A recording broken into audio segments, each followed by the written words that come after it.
Well, aren't you a regular Nancy Drew? I learned that from the Nancy Drew Detective. Okay, go.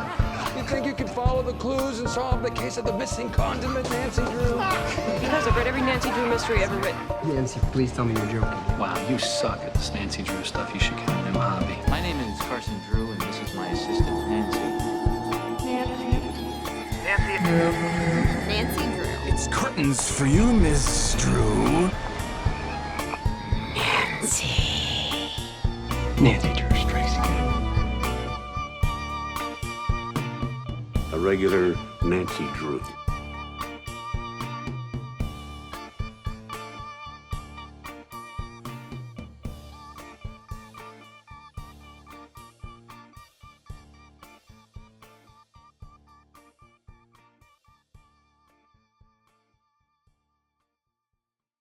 Well, hello, regular Drews. Hello, everyone. Welcome back. We are here with a special episode on episode 125. Oh my gosh. We are going to be covering one of the Paper Cuts graphic novels today. Number 8, Global Warning. Yay! So this is technically in the girl detective universe, right, Kori? Okay. There's actually quite a few of these. We talked about that a little bit last time. A lot more than I thought. Yeah.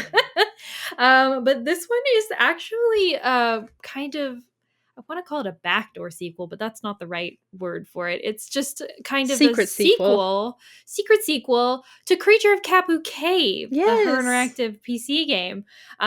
So that's definitely why we wanted to cover it. Of course. Tail ending our little game section here. Which, before we actually get into this, should we do our keep, remaster, giveaway, delete? Oh, right. You're so right. Yes, we should start with that. Yeah, because obviously we're wrapping up that section on the games. And what we've covered. We did Treasure in the Royal Tower. Treasure in the Royal Tower. Ghost Dogs of Moon Lake, Shadow of the Water's Edge, and Tomb of the Lost Queen. I think my picks are going to be very easy for me. I think I've already decided. Do you need a minute? Do you know yours already? I need a minute. Keep, revise, giveaway, delete. Or remaster, whichever. Or remaster. Yeah. Keep, revise, remaster. I know. Okay. I've got it. You want to go first? I've got it. Okay. Sure. My keep is going to be Treasure in the Royal Tower. Of course. I honestly think it's perfect. I don't think there's a lot you would even need to change it. Like, I just think it's perfect the way it is. It's beautiful.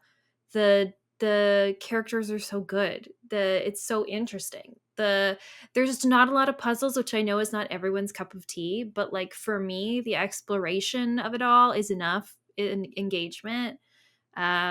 It's so perfect. Nostalgic for me. Like the music, I just love it. I love every piece of it. I would give away Shadow at the Water's Edge. Okay. Because I do think it is really good. It's just not for me. I don't think I'm its target demographic. Like the whole Japanese horror of it all, I agree with you. It's just not really my thing, but I know it's a lot of people's things. Of course. Yeah. So I think it's better in someone else's hands. Remaster, I'm going to remaster Ghost Dogs of Moon Lake. Yeah. Because I love it, but I think there are just several little things that you could change about it that would make it so much better and make it perfect. Yeah. And we talked about that a lot in our episode as well. And then I would delete Tomb of the Lost Queen. Yeah. Okay, that's exactly what I would pick as well. Yeah. Treasure in the Royal Tower, don't touch it. I'm going to borrow a phrase from another Nancy Drew content creator, Snuggly. Preserve it for the aliens. Don't change a single thing about it. This is what, when the aliens come to visit, and we must present them with a perfect example of our culture. It's Treasure in the Royal Tower. Here you go. Like, there's nothing that could be better about it, you know? Yeah. And then I think we said in the episode itself, like, it could be someone's 5. It's just not our 5 for Shadow at the Water's Edge. So, yeah. No, I agree. Yeah, Ghost Dogs. Few little tweaks, and I don't enjoy Tomb of the Lost Queen, so that's easy as well.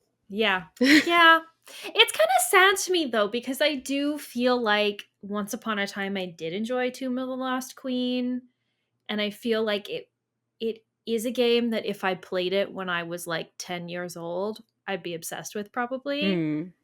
But it's just not quite I wasn't the right age to play it. And then I think, replaying it now as an adult, I can see a lot of issues with it.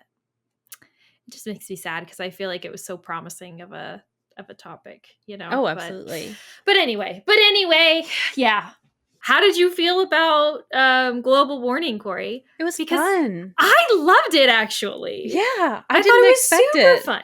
Me neither. I thought it was gonna be goofy and stupid, and okay, it was definitely goofy, but like in a really charming, like entertaining way. Absolutely. Yeah, I was so surprised, so pleasantly surprised. I thought we were in for some girl detective bland nonsense, and we just weren't. No, it was good. Fun. Yeah, it was very much like Scooby-Doo-esque. I felt like less of a mystery and more of a action adventure kind of situation a lot of the time. But it's also just a short graphic novel, so there's just not a whole lot of like mystery you can pack into that. Of course, yeah. So I get it. But yeah, I just thought that they were good. Like the only kind of real critique I have is that occasionally it's difficult to tell what some of the characters are doing in the panels. Sure. Just the the figure art. But I think that's true of a lot of graphic novels. I don't think that's a specific, critique of this one. I think it's just the medium. Action can be hard to portray sometimes. But yeah, I barely have any critiques of it. Which is kind of crazy. Yeah. Isn't it? Yeah, my only critique is that I finished it and I was like, oh, it's over already. I'm sad. I want more. Yeah. Do you know what this really reminded me of? What? Did you ever watch the TV show Totally Spies? No, I did not. Oh, Kori. Well, first of all, you're missing out. Oh, okay. But it was about 3 girls. Okay. Okay. A redhead, a blonde, and then dark-haired girl, and they were teenage spies. Oh, who worked. That's so cute. Oh gosh, ATAC. Whoop. I want to say it's Whoop. Okay. World. I don't remember what it stands for, and I may be misremembering that.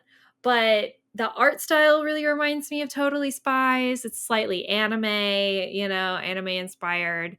And I just felt like the whole like situation, it was very kind of action adventure, them like, running around, like chasing things or running from things and just them being in like these different kind of environments. Because of course the Totally Spies traveled a lot because they were international spies. Makes sense.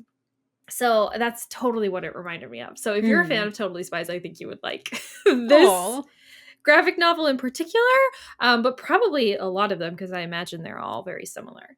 I read somewhere that at some point in these graphic novel series they started doing a trilogy, or there's at least like one trilogy within this, right? It's there's the ad at the back. Yes, at the back of the book. A trilogy for, let me find it. Oh, where'd it go? I think it's actually like the next one, like numbers 9, 10, and 11 are technically a trilogy. Yes, 9, 10, and 11. I see Which that. Might solve the it's too short problem. If there's like 3 of them for one mystery, then that would be perfect, Very true. And then the little blurb for that one is, has Nancy Drew solved the energy crisis? It's up to her and her alone.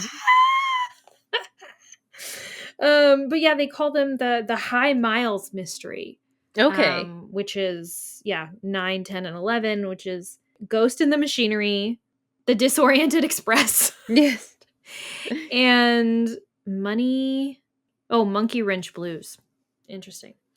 I also have an ad for Totally Spies in the back of mine. So. Oh my god! You see?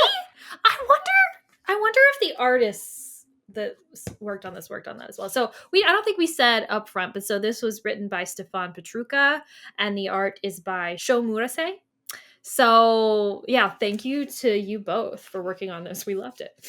Oh, it looks like the editor for this also edited the Totally Spies novels, or graphic novels. So that's why they're advertised in this. So how did I make that connection in my mind? Because mine doesn't have that ad. Oh, it doesn't? So no, I don't think so. I didn't see it.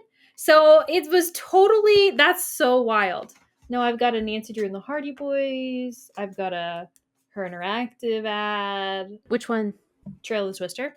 Okay, that's so funny because mine is advertising Danger by Design, which is, of course, the game before Creature of Kapu Cave. So that's so funny. Yeah, no, I don't have a Totally Spies ad. I have an ad for the Hardy Boys comic books as well. So not even like the paper cuts ones, but the ones prior to that. And then there's also a little blurb in here, an update about when the 2007 Emma Roberts movie was going to come out. They were like, good news, guys. The release date's been pushed up to June. Yeah, when did this one come out? I didn't make a note of it. March 2007. March 2007. And Kapu Cave, the game, came out October 2006, just if anyone's curious. So. Okay. Yeah. Wow. I'm really curious about what the process was to collaborate with Her Interactive to work on this, because I think that there were a couple inconsistencies, but also ultimately, how did I get more clarity on some of the plot than just like a throwaway line in this book than I did in the entire game? Like my exact questions, Kori. Right? Yeah. My exact questions. Because I think we said this prior, but Her Interactive, like they did endorse this. This wasn't like a separate from them. They did like work with the author of this to produce this book. I don't know what extent that was or to what extent that was, but it's still interesting. Right. So yeah. No, I'm so fascinated by this, and I'm kind of wondering like where these have been all my life.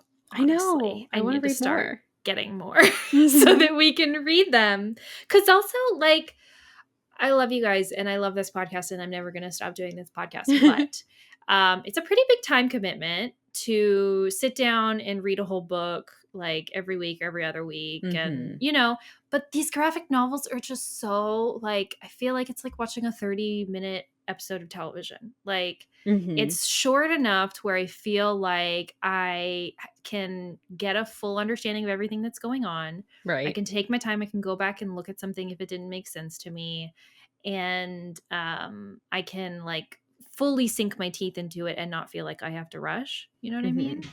And also they're just good. Like it's just good. So it really is. Chalk this one up to another series we're gonna have to explore more thoroughly. Yes. But yeah, I feel like I'm excited. I'm excited to talk about it. So this is it feels like almost an improvement on the short story. It almost feels just like the perfect little, it's just like a cute little 1 hour thing, but it doesn't feel like with the ghost stories or whatever, it doesn't feel like we're missing suspects to talk to. It doesn't feel like we're completely ignoring adding clues into the story. It feels like all the elements that you need are still there. It's just only going to take you an hour or two to finish. It's great. I was like, I feel like I'm about halfway done. I'll probably just like power through tonight when I'm reading it. And then I only had 3 pages left. Yeah. So I was like, it's over already. I didn't realize I was done that quickly, but it's just over. It's cute though. So yeah, I think it would make a really great TV show, like a really great animated like TV show, like Totally Spies. You could absolutely just make these graphic novels, these paper cuts, graphic novels into a 30-minute Nancy Drew animated TV show, and I would love it. I would eat it up. Oh yeah, Saturday morning with a bowl of cereal, like big time.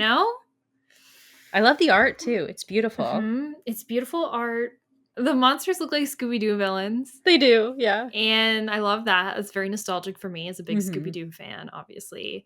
I do think the animals, like not the monsters, but like the animals themselves almost look very like fantasy-esque. Yes. And I wonder if that's like, I don't know, you guys, you're going to have to forgive me. I'm not like into Japanese art or anime or anything like that, but it looks like Miyazaki-ish to me. Okay. So I think that's really cool.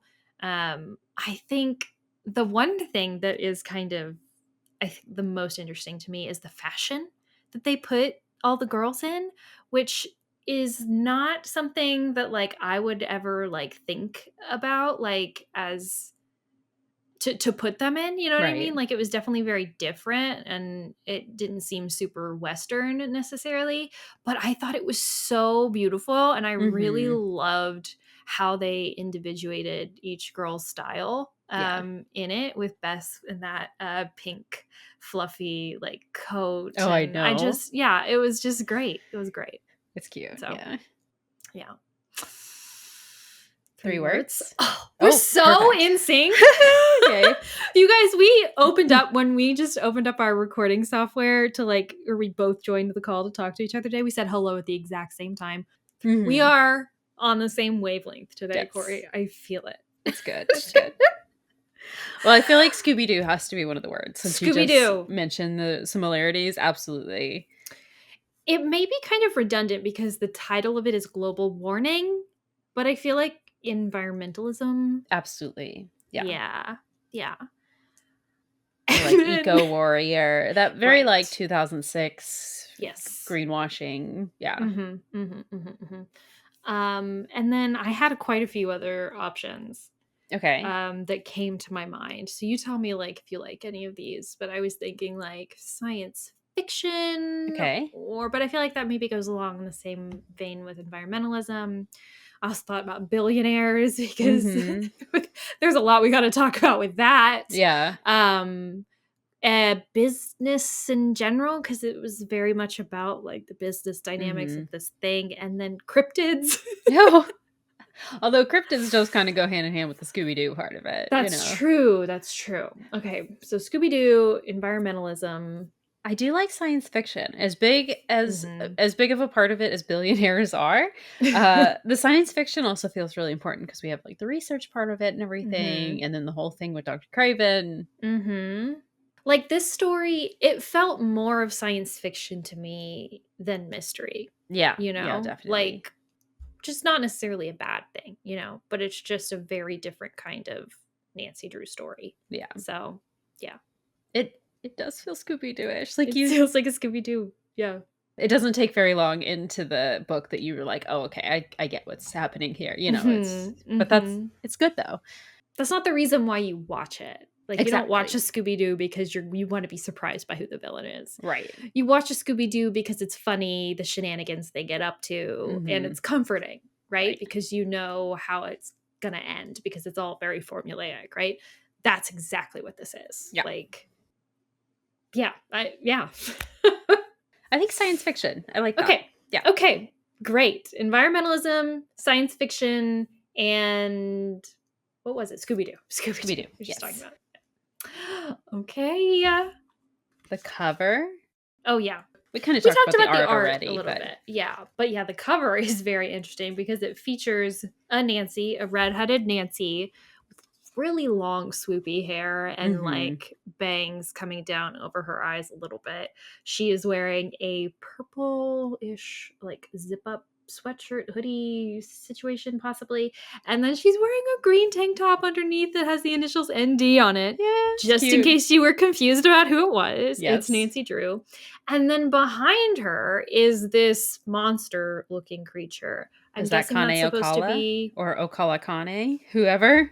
I don't know if that's Okanakale or Bigfoot, or both.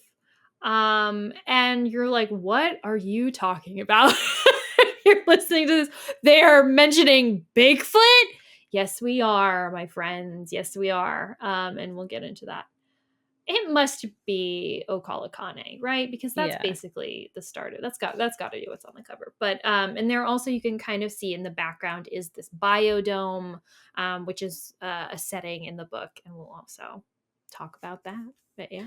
What is this orange square behind Nancy that also has ND inside of it? I don't know. I don't know what that is. Because it doesn't look like it's like part of the room, but it's huge. No. So but it's also you can't really see it very well because it's behind them. Yeah, and it's got like a shadow over it. I don't know what that's supposed to be. That is interesting. Anyway. But yeah, that's the cover. And then it also has the Nancy Drew classic Girl Detective big yellow block with the title up at the top. So yeah, I don't know. I don't love the cover, I gotta say. Fine. It's fine. It's descriptive of what it is, which is mostly what you need a cover to be. I do always, and I have always loved the Girl Detective graphic design elements of like the big blocky yellow, and the font is pretty great as well, I think. But but the cover art I don't find super. I guess when I look at it, I'm like, what is that monster thing? That's my biggest question. Yeah. And so I guess it would get me to read it just for that, But otherwise, it's mostly just Nancy's face, So it's fine. It's fine. I am way more interested in the back of it, Kori. Oh, which features a very beautiful picture of inside of one of the biodomes, which is in the comic itself. It's one of the panels. And it's really beautiful. And this is the back of this comic book is definitely what would get me to read it, not the front of it. Yeah. So, yeah. Also, it's pink on the back. It's got bright pink on the back. That grabs we us love immediately. So yes. Yes. Ooh, okay. Should we get into the summary? Let's do it. Do you want to start us, Kori? Oh, see, again. I'm saying. I'll go. Okay. Okay. So we start this graphic novel, and Nancy, Bess, and George are touring these new biodomes in River Heights. This is literally set in River Heights. They are building or have built these massive biodomes, or this billionaire environmentalist named Sherry Goalie? I don't know how you... Goal? I assume Goal for the last name. Goal. I don't know. Yeah. She is this local billionaire environmentalist this is like her passion project. She has always wanted to like build like these perfect kind of environments for all of these animals so that people in River Heights can come here to see them in their natural habitats. So very interesting. And Carson is apparently an attorney of hers. And so he has arranged this tour for Nancy, Bess, and George. And this tour that they're on is being given by this company's vice president. His name is Jordan Dankel. So the girls have like these lists of animals. It's like this scavenger hunt, and they're going through these domes to try to like complete this. It takes place across all 4 biodomes because there's 4. There's one for the desert, one for the tropics, one for the Arctic, and then one for the mountains, which I would just like to say is not a type of biome. Okay, that is not a habitat. Like that's not. Oh my gosh. I don't know what that's supposed to represent, but there's desert, tropics, Arctic, and mountain. Vague mountain. But Carson, so some of them are talking while they're doing this like tour scavenger hunt thing, and Carson is worried that there are some safety issues with these domes because apparently people are just intended to wander about in these domes with all the animals, which is literally what they're doing right now, and it's kind of dangerous because there's like things that could harm you in here, or like animals at least that could get threatened and potentially get injured themselves or injure someone else, right? It's not like a zoo where they're in an enclosure and you're on the other side. It's just like loose. Everybody's wandering around in here. Yeah. No, thank you. I'm good. And it's also they're not like in like a safari jeep kind of situation either. They're not being guided by someone. I mean, they are, but like that's not the intention for people to come visit. The intention is just that they're like set loose in here. Let you out into the dome. Crazy. Go on. Crazy. No. But so just as they're kind of like talking about this and looking around this desert biodome, which they're in right now, Nancy spots Malachi Craven amongst like all of the scientists who are here. Obviously, Malachi Craven, Dr. Craven, is from Creature of Kapu Cave. The graphic novel gives us a little bit of backstory on him, and this is what they say. They say that he did quote-unquote questionable things to protect his research at the Healy Center in Hawaii. And Kori, I made a special note to write this down because I was like, this is backstory. This is interesting. Mm-hmm. The lease for the facility, the Healy Center, stipulated that he could only use the land for nonprofit research. But because he was secretly being funded by a biotech company, that's the one that Frank and Joe were working for, to develop a new sunscreen, he like broke that. And so that's why he was kicked out and why the Mapus re-inherited. Y'all, it was sunscreen. That's the they didn't even tell us that in the game. Yeah, they did. Did they say it was sunscreen? I remember the stuff with Aiken's Biotech, but I don't remember them saying that it was specifically to develop a sunscreen. I'm pretty sure they did because they talked about because it was bananas. Pineapple. Okay, yeah, it was some kind of fruit. There was like a some kind of protein, and they were developing it in like pill form that you could take I thought it was an instead of insecticide, not of sunscreen. no, the insecticide was for the pineapple. Oh.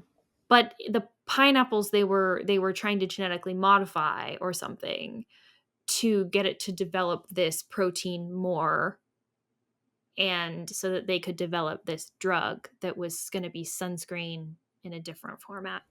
I need to replay the game now, clearly. We should probably put a spoiler warning on this for the game. Well, but see, the thing is, though, and this was the big critique that we had about Kapu Cave, is that there are so many conversations in that game that you can't, like, you don't know about if you're just doing one playthrough. Like, they're hidden. You can only have them if you go back to people again and again after certain things have happened. True, yeah. So, like, yeah, I think there's definitely conversations you can have with Dr. Craven that are like kind of hidden, that you have to go to a really specific time. And I think that's the same with talking to the Hardy Boys, calls to the Hardy Boys. But then there are also, we talked, oh gosh, now I can't remember either, but like there are hidden audio files in the game that someone found as well. And so, yeah, so it's just, I think, a poorly designed, the way that you interact with people is not well fleshed out so that you can get to all of this hidden information. So even if it was mentioned in there, it's very fair if, someone didn't catch it. Well, maybe I did know that. Oops. Oh well, sorry. Yeah. I'm pretty sure we knew that. What I didn't know is I didn't know that the lease for the facility stipulated that it had to be used for nonprofit research. That's the new information to me, because we always asked at the end of it, like, why did Dr. Craven or the facility, why were they given the lease to this land? We didn't even know that it was a lease, because we just knew that it was Big Island Mike's like grandma or something who had passed away, and that somehow the facility had gotten the land, and then when they like give it up, it goes to Mike somehow. Yeah, I didn't realize it was a lease either. I thought that they owned the land and that Right. the ownership was reverting back to Mike at whatever time. Yeah. But this makes it seem then, if it is a lease for the land, then it must be that like the land is held in a trust possibly, and that someone who is not Mike is managing that trust. Which then my question is, well, who's managing the trust for the land, and why was it not given to Mike? Right. If it's, I don't know. But again, I'm not a lawyer. I don't know how land trusts work. I don't know. Yeah. I also didn't realize it was nonprofit, because I assumed that the Healy, the company, was the one sponsoring Dr. Craven to do this research, and then he got in trouble because he was working for a different company on the side using their facility. Oh. Is that right? I have no idea. I have no idea either. Because I thought that the Healy was like, it was a company, and they didn't Certainly seem like nonprofit-y to me. Maybe they were also doing nonprofit research, but it seemed like a lot of what they were doing was for-profit research. Absolutely, it seemed like it. That facility was so high-tech. You're not telling me that's a nonprofit science facility. No. There's no way. There's no way. I've seen labs at universities, for-profit universities, that are absolute crapola. Yeah, not as nice as that. Like just in shambles. This place was gleaming. It had so many fancy things. The hazmat suits alone. The cost of the hazmat suits alone in every single locker. Like, anyway, no, there's no way. There's no way. But that's another question that I have too, because in the course of this graphic novel, they talk about the place where the facility was as being called like the Healy area. I noticed that too. And I don't know if that's consistent with the game either. I don't know that the game actually specifies what that area is called, but as far as we're told in the game, Healy is just the name of the company. I thought it was the name of the facility, the Healy Research Center. Maybe it's both. Maybe it could be both. Facility's named after the land, but as far as what we're told in the game, it's not specific about that. So exactly. And so then I was confused. I was like, wait, okay, so Hila Hila Land versus Hila Hila Place versus the building versus the company organization versus Dr. Craven versus the Mapu family. Right. Like, it was all like, I'm so confused. But also, I do feel like probably that might be somewhat indicative of the land situation in Hawaii. Well, yeah, that makes sense. I mean, I don't know enough about it, but I can imagine that it's pretty complex and confusing, and that ownership is pretty contentious over there. Absolutely. So maybe, you know, maybe someone who knows more about it can educate me, or maybe I can go look it up myself. But yeah, I just thought that was really interesting, and that this gave us a little bit more backstory into that, perhaps. Absolutely. Yeah, that's what I was like. I don't know how much her interactive, like, just told the author that this is what it was, or if the author just like played the game himself and then took it from there. Drew these conclusions. Yeah. But so obviously Nancy wants to figure out what Dr. Craven is doing here. So she starts to literally chase him through this biodome, like through a cave in this biodome, where Nancy has an encounter with a Komodo dragon and like barely escapes being bitten by the Komodo dragon. And of course, in that process, Dr. Craven gets away. It is really weird, though, because a Komodo dragon shouldn't be in the desert biome. It should be in the tropic biome. I didn't really know that, but okay. Learning things, I guess. And so Nancy searches for like a secret door to the cave, assuming that it must have like snuck in here the same way that Dr. Craven like managed to get out. But she can't find one. But so they decide to then go to the Tropics Dome. And on their way there, Nancy asks Mr. Denkel what would stop an animal from escaping into River Heights, because clearly they're able to like get into the other domes, right? So that's a little concerning. And also, what would make one of these animals want to leave their natural habitat and go into a separate biodome, like on its own? And then we go into the Tropics Dome and we get a clue about this, because the whole dome seems to be covered in some kind of fungus. So it seems like this fungus is what's making its natural habitat uninhabitable and why it fled into a different dome. So Mr. Denkel comes in and he is kind of surprised by all this fungus. He says that all this wasn't there yesterday. And Nancy determines that it doesn't seem to be harming the animals, but evidently they're not happy with it. So they're all trying to get out anyway.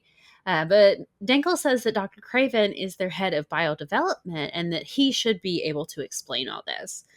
But they don't know if this fungus is actually harmful, especially to humans. So he's like, okay, let's get out of the dome, everybody out, regardless of what Dr. Craven says. Bess is lamenting that she didn't get to see more of the exotic animals, because I guess she really wants to finish her scavenger hunt list or whatever. Yes.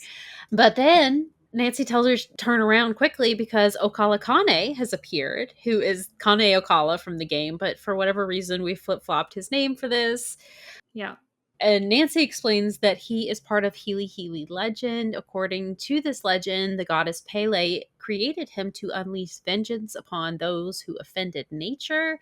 And Okala Kane can unleash natural disasters. And as we know in the game, he is blamed for a lot of like sabotage and things like that happen.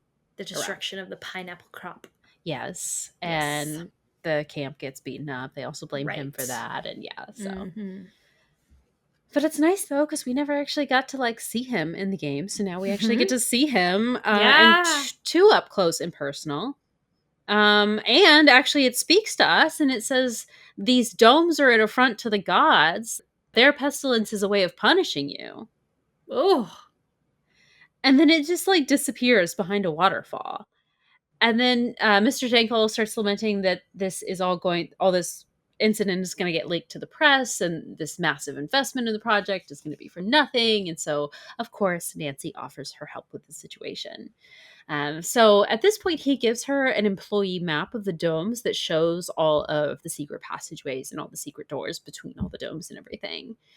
So Nancy tells Bess and George to go search for other animals that are in the wrong domes while she goes to look for Dr. Craven.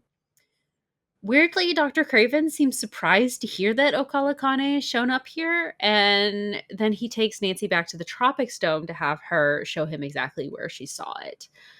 She shows him the waterfall and tells him how she saw it like disappear behind it and then she lost it. And then Craven says this is odd because there isn't supposed to be a passageway back there. So where did it go if there's nowhere to go behind this waterfall? We gotta talk about this later. I guess it went through one of the holes in the dome because, by the way, Nancy hears a massive cracking sound and then this like wooden structure, because I guess there's like a wooden like frame and then there's glass around that. That is crazy. It all That comes is crashing truly down crazy. and all these glass shards like rain on them. A biodome made out of wood. Yeah. That's no, metal. They make a big deal out of it in the first chapter about how like everything in it had to be a natural substance. Oh my god. Like, is metal not natural enough to make it count? Like, I get it if you don't want like plastic and stuff. But it's like these places are climate controlled. You literally have a tropics Mm-hmm. dome and you're building it out of wood? You're building it out of wood? Engineering wise, how did this pass inspection? I don't know. That's gonna be nasty. That wood is gonna rot so fast in the tropics so dome. rotten. Yes. And literally it took this fungus developed overnight. Yeah. And overnight the wood got so degraded that it fell apart and started crashing down on them. And Denko's like, we can't tell anyone because the press might get a hold of this and then our money's for nothing. You spent all your money on this and it fell apart overnight. The press is the least of your worries. Yeah. Before you even opened. Gosh. So the fungus has like, I guess, compromised all the wood in here. And so it's all just literally crumbling around them. So Nancy and Dr. Craven have to like run and shelter underneath the waterfall. And so they're safe, but all the debris like around them traps them in this area so they like can't get out. But of course now they're able to find this secret exit and the dome just like crumbles behind them just as they're able to make it out just in time. What? So Dankel just happens to be there right outside of the dome and he immediately confronts Dr. Craven about this. And Dankel thinks that Craven is the one who's responsible for the fungus, which of course now they're going to have to try to contain to prevent it from spreading to the other domes now that, of course, this dome has been destroyed and it's just open to the air. I think you should be calling like, you know, the EPA or something. FEMA, get down. Because like, now you should be worried about it contaminating River Heights. You would think. Like, anyway, but like Dr. Craven is really adamant that he's innocent, that he did not do any of this, and that someone else is sabotaging this project. So Nancy actually believes Dr. Craven, and so she offers to help him. But he's still really salty because of what happened in Hawaii, and he tells her to stay away from him. I love this. I loved this scene. He's like, stay far, far away from me. So funny to me. So Dr. Craven leaves, and then the billionaire Sherry Goal shows up with her son Dwayne. She's of course been informed of what's happening here. And though it somehow seems that all the animals are fine, which how after the dome just collapsed, I don't know. She wonders if it's cruel, the project is cruel to them for causing them stress and if it should just be shut down. You think? Yeah. Also, throughout this scene, there's a monkey clinging to her shoulders the whole time. And at first, I just thought that this was just her personal monkey, that she just had a pet monkey just with her all the time. But later, I think it's just that she rescued him from the rubble, I guess, of the dome. Gosh. I know.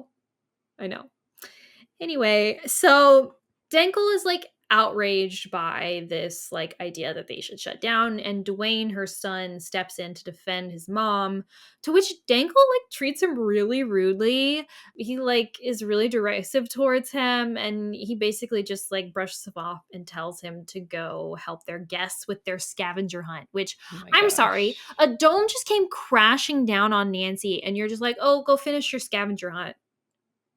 Keep What? yourself busy. Go on. What? I'm not going back in there. No. Also, to talk to your benefactor's child the way that he did is wild. That's wild behavior.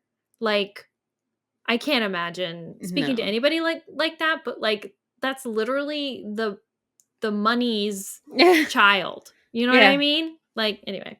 And she kind of comes back at him too. It's like, I wish you wouldn't talk to my son that way. I'm like, girl, you need to be like firing this guy.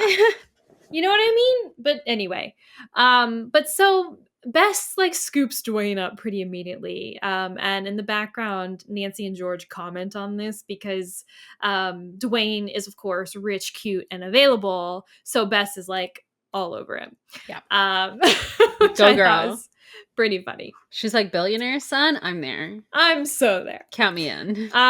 So Dwayne and Bess and George go off together while Nancy decides to chase a lizard.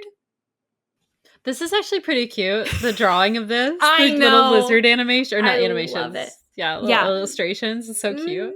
The expressions on the lizard's face. Because they put it... That's so funny. They like do a like close-up frame of the lizard's expression in every panel. He's like taunting Nancy too. Yeah, it's so cute. It's so cute. I loved it. But I don't know why Nancy is chasing this lizard for clues or what, but it turns out to work out, puts her in like an advantageous position because she's now she like goes under a car for it. And so now she's like eavesdropping on the quote unquote adults, which Nancy is supposed to be 18. So yeah, whatever. But she's eavesdropping on them talking. And Dankel is telling Sherry that a delay would cost millions and cost their shareholders, which I was really confused about because I thought that this was Sherry's passion project. So I thought she was pretty much paying for it. And shouldn't she be the one who is concerned about the loss of money because isn't it her money? You would think. I mean, I understand that they may have some additional investment, but I assumed that the bulk of the money came from her. I thought so too, yeah. But whatever. So I'm just confused about the whole structure of this organization. But of course, Sherry says she's ultimately just worried about safety. And Carson, in a total about face from what he was saying earlier, now advises that they should wait to decide anything until Dr. Craven can figure out how to treat the fungus, because maybe it is something that they can actually control and salvage this situation somehow. So then they start talking about Dr. Craven and learn that the board actually tried to prevent Sherry from hiring him after the drama at the Healy Center. So if he is responsible for this, it would be really embarrassing for him and for Sherry. Then Nancy catches the lizard and tries to talk to Sherry about Dr. Craven when Dwayne swoops back in and says that Nancy will have to excuse them and that he really needs to get his mom home because she has a cold. So Dwayne is like overprotective of his mother in a really creepy and weird way. And Nancy like clocks it and makes a comment about it like to herself.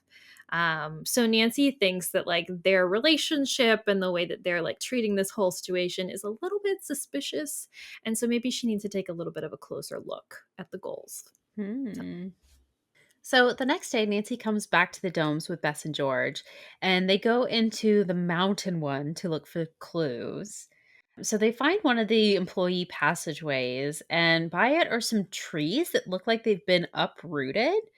And there's like the climate control, there's like wind control inside the dome. So it's not like there was like a storm or like unusually strong wind that would have caused these trees to become uprooted. So it's kind of strange. And just as she's thinking about this, they see a Sasquatch. Here we go. Apparently, it is very popular in local River Heights legend that Bigfoot lives in the area. So naturally, Bigfoot has come to live in this dome. And he pushes a boulder off of a cliff at them, causing them to have to like run away to get away from it. But it turns out, actually, they weren't the target of this boulder that he was pushing. He was trying to break the glass dome because, yeah, he throws this boulder like down the mountain into the side of the glass. and it breaks. First of all, can we have a timeout real quick?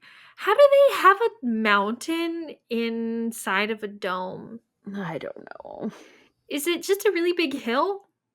It doesn't seem like it in the art. Like, it seems like it's a pretty big mountain. And so I'm trying to understand the size of this dome. Right. I'm just so confused. Why would we put animals that could break glass this easily inside of a glass container enclosure? Is the top of the mountain like an inch away from the top? Maybe it's sticking out the top. They left an open hole so that birds can fly in. Oh, that's awful. No, because it's climate controlled. Whatever. Like, they can't leave an opening. Anyway. This is what I'm saying. Science fiction. Science fiction. I keep trying to like reframe my brain. Science fiction. Science fiction. I can't imagine how big these have to be. Like, they've got to be massive. Like, I'm thinking about, there's a mountain next to my house. You know, I live in Vermont. There's mountains everywhere. Mm-hmm. It's a small mountain. It's a pretty small mountain. One could even call it not a mountain. Oh my gosh. To cover that thing with a dome. I can't imagine. I cannot imagine. Massive. It has to be 100 miles wide. So big. So big. So there's literally like a lake in the tropic one. Yeah. How did they build these? The center of it, yeah. Suspend your disbelief, obviously. Yes. You must to a certain extent. So they run down to the bottom of the mountain, away from the boulder, and we find Dankel here. And they tell him that they saw the Sasquatch, and they point up there. And Dankel looks and says, "Oh, that looks like Dr. Craven. That's not Bigfoot. That looks exactly like Malachi Craven." And then Dr. Craven does come running down the mountain. And so it's like, did you just like go and take off your mask real quick, Mr. Scooby-Doo villain, and then come back? And Craven explains that actually an alarm started going off in this area, so he only came running so that he could check it out.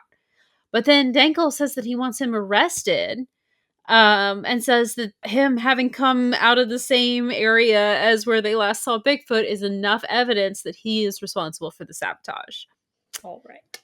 But Nancy thinks that it is impossible in the time in which they saw Bigfoot like run away and then Dr. Craven come running out. It's like there was not enough time for Craven to have like taken off a costume, if that is the case.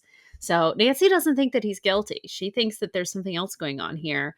But Dankel's still pretty adamant that Craven be arrested. So the police do come, but not before Craven is able to slip Nancy a note with the access code to the Arctic Dome. And he also like scribbles a message asking her to help him, since now he's like, or she's like the only one on his side, basically. Right.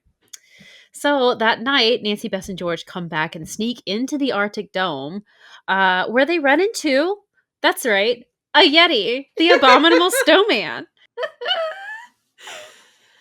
But then, right after they meet him, their access code stops working and they become trapped in this dome with the Yeti. Mm-hmm, mm-hmm, mm-hmm, mm-hmm. It's so good. It's so crazy. Right? And so good. I love it so much. Like, this is so wild. Nancy fighting the abominable snowman. Mm-hmm. Nancy fights a Yeti. Like, what more can I want out of a Nancy Drew story? Yes. No, this was such a good use of the legend from Kapu Cave. It's like, okay, what other like legendary monsters could we come up with? Well, maybe Nancy has to fight all of them now. Great. I love it. What do you want? It's so funny. It's so cool. Fun. Yeah. It's just a very clever use of that. I love it. It's clever. It's cute. It's off the wall. But like in a fun really way. Enjoyable way. It's a comic book, you know? Like, yeah, I love it. So fun. So yeah, they have to fight the Yeti, and Nancy in particular whacks it so hard with her flashlight that it actually like falls backward onto the access code like keypad thing next to the door, which somehow sparks a fire, and like both the keypad and the Yeti get lit on fire. So of course the Yeti starts like running away to, I guess, go put the fire out. So Nancy goes after it, and then she tells Bess and George to stay and try to put out the fire on the keypad. But now we notice that the whole Arctic Dome seems like it's melting, like someone turned the heater on in this place, and it's now like actively flooding. So Noah's Ark vibe, I guess. Yeah. Nancy has to like run around and start trying to save all the animals in, I guess, all of the domes from drowning. Or I guess it think would it's just just be this this one. dome. Yeah. But it seems like all the other animals in the other domes are also kind of out of their homes because of the other disasters that have gone on. Oh, you think? Because all the other domes have already crashed down, right? The other two that we've been in. Just the right? one. Just the tropics one, I think. This Is is it the only second one that broke? I think so. Oh, I thought we had two that came down already. Anyway. Oh, the glass hole from the mountain one. Yes, Yeah, that's that one's what it open was. as well. Yeah. Yes.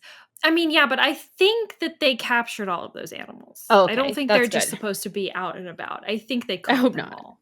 I mean, I don't know how realistic that is, but I think that's what the premise of that's how they set it up. But basically, all of the animals have now needed to be rescued at some point Yeah. or another. Yeah, exactly. So far in the story. These poor animals. They must be I so know. scared. Billionaire lady was right. This Yeah. is super unethical. Not to mention, like, the amount of energy it would take to actually, like, climate control the size of this dome. I know. Like, It doesn't can't feel imagine. possible. Like, so much for, like, your environmental dream. Like, you're burning the planet down to try to recreate an Arctic habitat in the Midwest of the US. Like, oh yeah. I want to see the size of the machine it would take to air condition a mountain. Oh, there's got to be several. Well, yeah. It can't just be one. They would have to be so large, though. There's got to be 100 air conditioners. Oh my gosh. Like, jeez. Yeah, imagine more. that There's electric gotta be bill. More. You need to be a billionaire for that kind of jeez. Climate control. You want to take it from here? Sure. So this is really sad, honestly. Yeah. Like, the panels, like, reading this, like, the animals are panicking in the water, and all the girls are literally like picking them up and like holding them like there's like a bunny. Oh, I know. Oh, it's so sad and so scary. But so they're like brainstorming, trying to figure out what they're supposed to do here. But luckily, the Yeti shows back up and like kind of gestures them through another secret door. So they're able to evacuate the animals that way.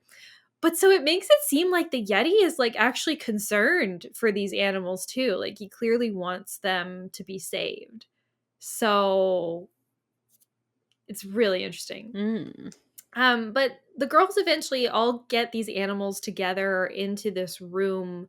Like, through this secret door, they find the infirmary. And so that's where they're like gathering them all. But literally, there's so many animals now in here, including like a pack of wolves along with rabbits. And so there's predator and prey in here. You're right. You know what I mean? So they're like, okay, we need to call someone for help at this point. I'm like, yeah, didn't do that immediately. Right. But they're like concerned that like the animals are going to kill each other. So, But so while Bess and George do that, they find help. Nancy goes after the Yeti again. She spotted him outside the dome, and she sees him swimming through a river. This is like outside all of the domes in River Heights itself. He's swimming across a river that she knows has a particularly strong current.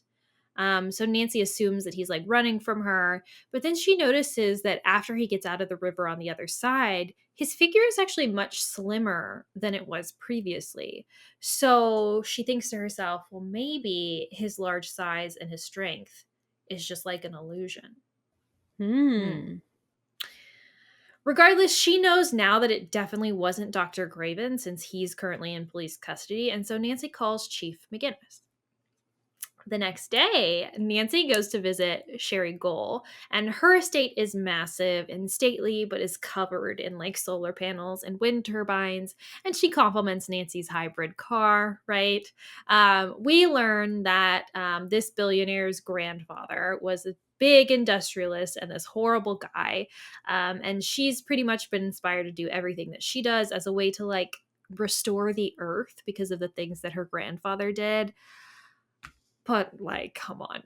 I know that this is 2006, 2007. Something like that, yeah. Yeah. So it's like we didn't really probably understand at that point in time. At least there wasn't such a collective consciousness about the ethics of being a billionaire, particularly related to the climate crisis. Of course. And that her choices to build a biodome with an Arctic like habitat in River Heights is obviously not helping the environment. But it's not helping the environment. It's not helping the animals. You're pouring a lot of money into helping like 100 specific animals when you could use that for a lot of other good purposes. You could be like stopping people from cutting down the Amazon rainforest. Mm-hmm. You could be planting the Sahara Desert. You could be doing a lot of better things with your money. You could be digging wells in places that don't have access to water. You could be building hospitals and farms to feed people dealing with like hunger crisis. But you can build infrastructure with billions of dollars. And that's clear because you can build these massive biodomes. Why? Build roads. I don't know. Anyway. Build solar panels for your whole town instead of just for your home. Like, exactly. Yeah. But anyway, so Nancy starts to ask Sherry about Dwayne because it turns out Nancy did some internet sleuthing, and it turns out that Dwayne is actually a pretty big athlete and a swimmer. Kori. Oh. Mm-hmm. It's useful. And at this point, Chief McGinnis arrives with Dr. Craven in tow, and he has a search warrant, and they go into Dwayne's room and find a Yeti costume. So it's he who sabotaged the domes. Do you want to wrap this up, Kori? Oh, sure. So at this point, Dwayne arrives home and we get an explanation from him. Apparently, Dr. Craven discovered that the biodome's hydraulic systems use some sort of like dangerous illegal chemical. I don't know if this was like, I don't know what this chemical was used for, but something in the system caused like this dangerous chemical to be leached into the river water. So PCBs. I don't know what that is, but they say in the comic it's PCBs. Let me Google that actually. Polychlorinated biphenyls are a group of man-made chemicals that were used for their non-flammable and insulating properties in products like electrical equipment and paints before their production was banned in the US in 1979. But they can persist in the environment, bioaccumulate in the food chain, and have been linked to various health problems in humans like cancers, skin conditions, developmental issues. Delightful. Awesome. So he found out that was getting into the river water. Sherry was horrified at learning this and wanted to correct the mistake, but Danko had the board overrule her because they all thought it was too expensive to correct or to be worth correcting. And she was bound by an agreement to not discuss the development of the domes to anyone. So poor little billionaire was forced to do all these things. No, I'm sorry. Hire your fancy attorney and tear them to shreds. Like, I don't understand what the issue is here. You have enough money to just do it anyway. I don't know. Yeah. I don't get it. If you're a billionaire, you're caring about NDAs. Like that not you making someone else sign that you're not signing an NDA as a billionaire. No. You're like, okay, you just don't get my money. Like, right. Yeah. Pull the funding from the project. Or force them to do it right. Yeah, whatever. Or just offer to pay for it yourself. Like, they're like, oh, it's too expensive for us to fix. She's a billionaire. She wants to fix it. It's her choice of how she uses she those can funds. Fix it. Yeah. It's so funny. There's a quote literally at the beginning of this comic book where Nancy says, and I wrote it down because it's so hilarious. She says, in some ways, billionaires have an easier time making their dreams come true. In do some they? ways. Oh, do they, Nancy? Interesting. But like this is like the thing contradicting itself. Like, how is she not just throwing her money around to get exactly what she wants and get out of whatever situation this is? I don't understand. If she's bankrolling this whole project, she should have a say in how the funds are used, not the board deciding, no, Sherry, we're telling you can't use your money that way. As if. Pull it from the project. Find somebody else who will do it right. Find another billionaire who's going to build biodomes for you in River Heights. Yeah. River Heights. I agree with you on the legality of this. I don't understand, like, why is the board choosing some things and other things is just Sherry? I don't get it. But yeah. So, like, okay, but, like, presumably she developed a company, right? So that she could do this whole endeavor. That makes sense to me. She gets a board, a board for this company, and they're responsible for making sure that the company is doing everything the right way or whatever. Presumably she is also on that board, right? Which it made it seem like, because they pictured her in that boardroom meeting where they were voting. Mm-hmm. At the very least, even if she's not on the board, she's a massive investor into the project because it's literally her project. Yeah. She came up with it. So I don't understand. Okay. So she gives money to this company to do this project. The company, unbeknownst to her and the board, has some kind of shady situation with these chemicals. When she learns about it, she goes to the board and says, okay, we have to fix it. I guess it's because at that point the domes are already built. Maybe. And so I can maybe understand the board having an objection at that point and her possibly being overruled. She's maybe already signed an agreement to sign away this money, so she can't get it back at this point. And maybe they don't want to do the rebuilding because it's going to be too time consuming. I don't understand the costly thing, right? Because she can just pay for it again. But I don't understand this whole, like, you're not allowed to talk to anyone about it. Yeah. What do you mean? Yes, I can do whatever I want. I paid for this project. The project is attached to my name. Unless she signed an NDA, which why would you do that? Right. You would think that and part even of if her you job, did do that, yeah. Even if you did sign an NDA, just hire yourself a team of lawyers. Yeah. Like, they're going to break this place apart. Like, I think you can afford the legal fees. It's going to be fine. Are sued for breaking your NDA. Like, yeah, exactly. Yeah. So, like, I don't see how this is a problem. Yeah. Yeah. You would just go like ring, New York Times, or I guess River Heights Bugle or whatever. This company that I invested in is doing something really horrible and I need to make it right. Like, that's all you have to say. So no, if she's told she can't talk about it, isn't her, like, part of her job to be, like, organizing all this? And, like, I mean, I don't know what her role specifically in the construction was, but if they've gone through the process of, like, pricing out how much it would be to cost to fix this, surely they've talked to a company and, like, said, like, hey, here's our problem. Is that not breaking the NDA of saying, like, hey, could you possibly help us fix this? You know, I don't know. It depends on who all is bound by the NDA, I guess. Of course. Yeah. Yeah. Of course. But so, you would think you would think it wouldn't just be her. Gosh. Yeah. So anyway, for whatever reason, the board said no. And so to help her out of this situation, her son Dwayne sabotaged the domes on purpose, dressing up as these mythical creatures, hoping that it would, like, force them to have to close. And he wanted to, like, draw the attention of the press with the Bigfoot story and the Abominable Snowman and the Okala Kane, whoever situation. And so now that the domes are destroyed, they decide that they must be rebuilt with the help of Dr. Craven, or, like, under his advice or whatever. And Sherry agrees to cover the costs, like, on the condition that no charges are filed against Dwayne. She's just gonna make that go away.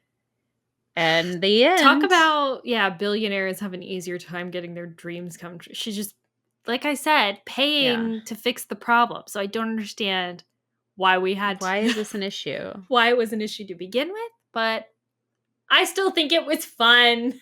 It was really fun. I love the premise of, like, taking these mythical creatures and making them this, like, you know, Scooby-Doo moment, pull off the mask and you see who it is. And we still had plenty of suspects. I thought it was going to be Dankle. Me too. Yeah. I was like, literally, like, the first time you showed up, I was like, it's him. Yep. Me too. I thought that too. Oh my gosh. We are on the same wavelength today. Oh my gosh. And then when we got further into it, I was like, well, okay, Dwayne's being really weird. And then the swimming thing, I was like, oh, okay, I guess it was Dwayne. But, like, I was a little surprised because I was like, I had, you know, my perp picked from literally, like, page 2 or whatever it was. Yeah. So it was, it surprised me. But no, I mean, it is super unrealistic. It doesn't make any sense, this whole like business situation, like how we got into this mess to begin with. But I kind of love it anyway. I love it too. It's so fun. It's straightforward. I don't feel like it was overly convoluted or anything like that. Just a simple, fun little time. A simple, fun little time. You know, now that I think about it, I'm going to say Dangle was kind of a bad guy in all this because he's the one that let Dr. Craven take the fall, established the blame on him without really being fair. And like he was part of the voting thing that decided, oh, let's not spend the money to do the right thing and fix this. That's, I mean, even though he wasn't arrested in the end, I think that that's kind of bad guy behavior right there. So, oh, he's absolute. Well, he's also like just a mean person. Yeah. Like, yelling at people. No one likes him, clearly. But I do have some questions, Kori, because I do feel like this explanation of Dwayne being responsible for this sabotage doesn't answer all of our questions about what has gone on here, because I'm really confused about this whole secret passageways that are not on the map thing. Yeah. I don't know how Dwayne would have accomplished that, because presumably he was not involved in the construction of this at all. Right. Neither was Sherry, probably. So it would have had to have been someone from the company, aka Dinkle. Like, I just don't know. And he's also the one who gave Nancy the map. Do you mean like when they were behind the waterfall and they find the passageway there?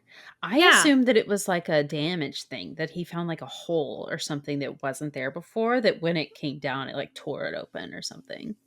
No, I think it's literally supposed to be secret passageways, because it's like they make a big deal about it a lot of the time, and that's true. People saying like, oh yeah, oh, there shouldn't be a secret passageway in there, but there is one mysteriously, or they'll find a path. Like, it's always passageways. They never find a hole, you know? That's true. Oh no, you're right. And they talk about the animals moving between. It does. And then also, Kori, we also have this situation where there are trees uprooted in the mountain biome. And I don't care what illusion that this guy was doing, putting on a suit. He's not strong enough to uproot a tree. He's not actually Bigfoot. Yeah. He's not actually Bigfoot. So who is uprooting the trees? You would need like equipment for that. Like you need one of those like construction, what are they called? The caterpillar, the yellow construction things, you know, with the scooper. Yeah. The scooper. The scooper, you need that to like pull the tree over. That's not coming down. You would need some kind of heavy machinery to, because it's literally ripped up by the root. It's not like it's chopped down, which is hard enough to do, I have to say, on your own. I mean, unless you have a chainsaw, it's still pretty hard. That would be difficult. And it's not like this guy's like running and just like bunking it with his shoulder, just bump. It's a tree. It's not coming down like that. It's a tree. He's not pushing it over with his hands, ripping it out of the ground with his fist. The boulder is possible depending on the size of the boulder and its positioning. I could believe that, sure. I could believe him pushing a boulder over a cliff. I don't know how did the trees happen? How did the trees happen? Also, was the fungus just like accident? Right. Was that Dwayne? Like, did he find a fungus and like plant it in there to let it grow? Or did that just happen like anyway?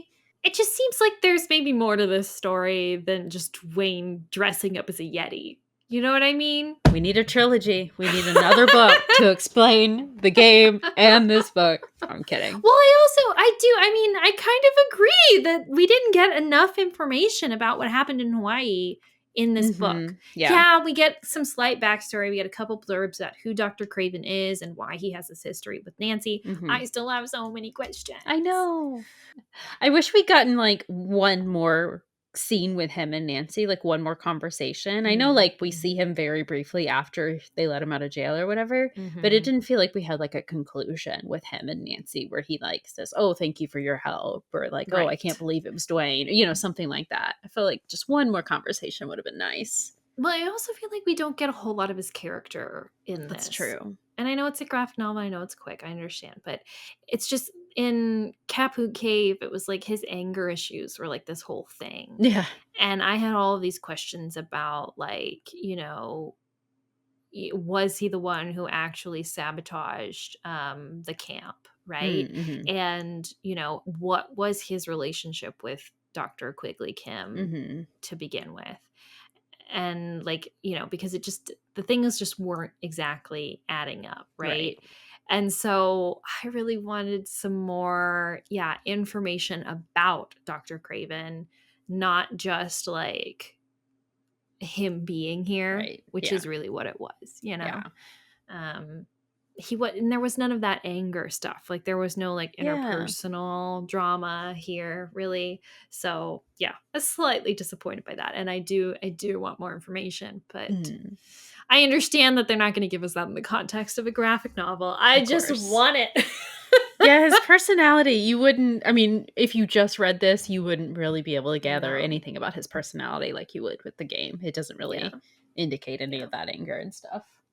Well, and I want more information too about Okala Kane or Kane Okala or whatever. Like, I know they tell us a little bit about the legend, and maybe I guess there really isn't more information than that, than it's just a legend, because I guess in this circumstance, it really is just a guy in a costume, It's obviously not really Kane Okala, but like, I don't know.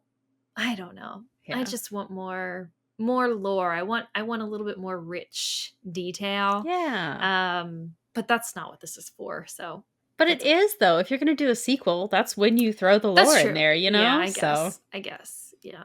Although I get, like, it's a different series. Yeah, it's a graphic novel standalone. Yeah, but it would have been nice. But I will tell you, I am really excited to read another one of these that maybe isn't connected to an existing thing, because then I feel like I wouldn't have that expectation of it. Of course. And I can just appreciate it on its own, Absolutely. We'll definitely have to come back to these at some point, yeah. Yeah, for sure. But as it is, I really enjoyed it, even if it didn't answer all of my questions, even if it was really hokey. I kind of enjoyed it because it was really hokey and didn't make a lot of sense. So that's part of its charm and part of its appeal to me. But sometimes you just need a fun one, Yeah. It was fun. It was so fun and such a palate cleanser, which is such a great time for us as we're like going into the holidays. This is, I guess, going to be, this is our first episode in December. That's coming out. So just like a nice, light, fun, like we're in a little bit of snow sometimes. And I think it was perfect timing for this episode. So absolutely. Yeah.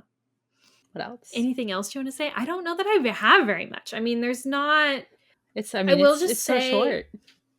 I will say that Nancy is definitely highlighting some of her new skills in this, as far as like animal wrangling, and she like can tell that the animals like aren't injured, and I'm like, okay, vet Nancy alert. Like, we've got to add veterinary skills to her list of skills. But, might already be on there. That's true. I think it is. Oh, because from the pigeon. Yeah. The pigeon. Yeah, of course. But I loved it. I thought it was good. Highly recommend. I'm trying to think what else there is about it. I could have used more Carson time. I feel like we didn't have really a lot of wrap up with the Carson stuff. He was really just there to lend his lawyer expertise, but we didn't even really get him in a lot of panels. Like, he was really just talking off to the side. We don't get a lot of like representation of him. I think we get him in the background of one. Like, I think like maybe that's supposed to be him over Dankel's shoulder. Yeah, there was a few times where I was like, I think that's supposed to be Carson, but it might be Dankel. Like that in the Carson. Shadows back there is definitely Carson because it's his suit. But like that's really all we get. We don't get any like full pictures of him really. Yeah. And then I also kind of noticed that even though they definitely do feature Nancy's face occasionally, it does seem like a lot of the time they kind of make her turned to the side. Yeah. And I thought that was interesting. I wondered if that was partially intentional. I hope so. I like that as a way, at least in this one, to kind of honor the games, not showing Nancy's face as much. I just thought was interesting. Yeah. So but no, I don't have anything else. I just liked it. Flashlight score? I think I'm gonna give it a 4. Yeah. A solid 4. I think it deserves a 4. Absolutely. It's fun. There's not a lot to it. So I wouldn't say it's like amazing or anything like that. But it's fun, it's simple, it's straightforward. There's nothing wrong with it, certainly. Mm-hmm. Except of course it doesn't make sense. But again, I think that's part of the charm of it. Sure. And the goofiness of it. So I think it's just pretty good. I think it's solid Nancy Drew graphic novel, you know? But you? It's so good. Yeah, I'm going to give it a 4 as well. Yeah, I'm trying to think like, I can't compare it to other Nancy Drew mysteries because it's so different. But I also don't want to compare it to like The Big Lie because that's such a different graphic novel as well. That one's obviously much more recent. It's a little bit longer. It's more dark. So it is very different. It feels like something I don't want to compare either. So yeah, I'm not going to give it a 5 because it wasn't like amazing, but it was really good and fun. And I have to apologize to our younger selves for never having read them sooner. Like, these are great. I know. Yeah. So yeah, it's good. Highly recommend. Yes. And what a fun little way to wrap up our segment on the games. I know. Okay. But are we ready to talk about what's coming up next? We have another new block for you. We're going to switch off of the games. And I think we're going to go over to some TV and movie adaptations, or possibly just TV. I don't know that we have our full schedule booked out just yet, but some adaptations. And of course, you know, our next episode is going to be coming out just right before Christmas. It's coming out on the 19th of December. And so we thought, wouldn't it be fun to do a special little holiday themed episode as we usually do? Yes. And Kori, there is an episode of the Hardy Boys Nancy Drew Mysteries TV show. Season 2, episode 12, called "Will the Real Santa Claus ... So perfect. We're gonna be covering that. Yes. I'm so excited. Had no idea Pamela Sue Martin even did a Christmas episode, but this is perfect. So excited. It'll be so fun, so Christmassy, so holiday vibes. So I'm real excited. Yes. Excited for that, excited for the holidays, excited for you guys to listen along, regular Drews, and I guess we'll see you then. Yep, we'll see you then. Thank you for listening to Regular Nancy Drew. If you like this episode, make sure to rate, review, and subscribe. Email us at regularnancydrew@gmail.com. You can also visit our website, regularnancydrew.com, and also follow us on Instagram at regularnancydrew. You can also support us on Patreon. Patrons at the $3 level vote on upcoming episode topics and get exclusive access to our Scoop Sesh series. And all patrons receive early access to each episode as well as weekly bonus content. And to all you regular Drews out there, thanks for listening.